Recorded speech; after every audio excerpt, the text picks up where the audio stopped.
Alright Knicks fans, this is interesting. We might have just gotten a curveball in the roster building process. After all the hype around Mohamed Diawara's breakout summer league, a new report now says that James Nnaji, not Diawara, might be the one who ends up getting the Knicks second round pick exception deal or the rookie deal. Now look, this comes straight from Ari Report on X responding to Ian Begley's mailbag. And while Ari has backtracked slightly since, saying that more clarity is coming soon, the idea that Nnaji could get that coveted rookie minimum spot has already raised some eyebrows. Because if true, it changes the entire trajectory of how the Knicks fill out their final roster. So today we're breaking down what this potential Nnaji deal would mean and what it says about Diawara and Kevin McCullar Jr. and how the Knicks coaching staff just got a major update that could impact who gets real minutes this year. So let's begin with a big rumor here. According to reporter Ari on X, momentum is building within the Knicks to use their rookie deal exception on James Nnaji. Now to be crystal clear, Ian Begley did not report this himself. That part came from Ari, who has been hit or miss with the Knicks info in the past. He even said that he's still looking into it and that we might get more clarity soon.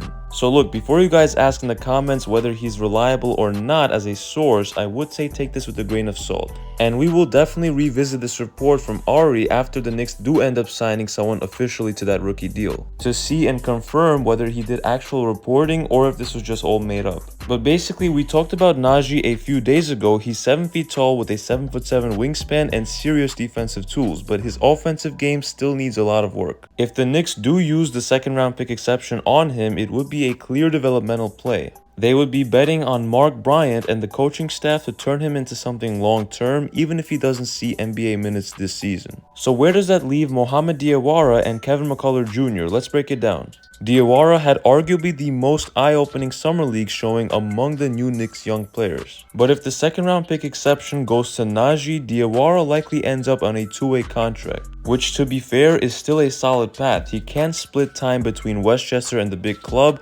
develop his shot, and possibly earn a promotion later in the year. Now Kevin McCullar Jr. meanwhile is not apparently eligible for the second round exception, so his path was always more limited. The expectation now is that he will sign his two-way qualifying offer. Again, not a bad outcome, especially for someone that the Knicks are reportedly very high on. Ian Begley did confirm that the team values McCullar and sees him as a part of the Knicks' long-term plan. Now, what this all shows is that the Knicks are making strategic use of their flexibility. One more vet minimum deal is still on the table, two-way slots are still available, and they're also trying to walk the line between win now depth and grow now talent. And while all this roster stuff is going on, the Knicks coaching staff situation is heating up too. Yesterday, we heard from Frank Isola that Chris Jent, aka the Charlotte Hornets assistant coach, was the leading candidate to join Mike Brown's staff as offensive coordinator. But now it sounds like someone else might be in the lead. According to Ian Begley and Stephen Bondi, who I do trust more than Frank Isola for sure, the Knicks are now seriously considering Mike Weiner, who was an assistant coach under Rick Carlisle with both the Mavericks and now currently the Pacers, for that top offensive assistant role. Weiner has been praised for his offensive schemes and ability to work with younger players, which could be huge if guys like McCullar, Diawara, or Nnaji end up seeing rotation minutes this year. And remember, Mike Brown made it clear when he was hired, this is a collaborative front office now.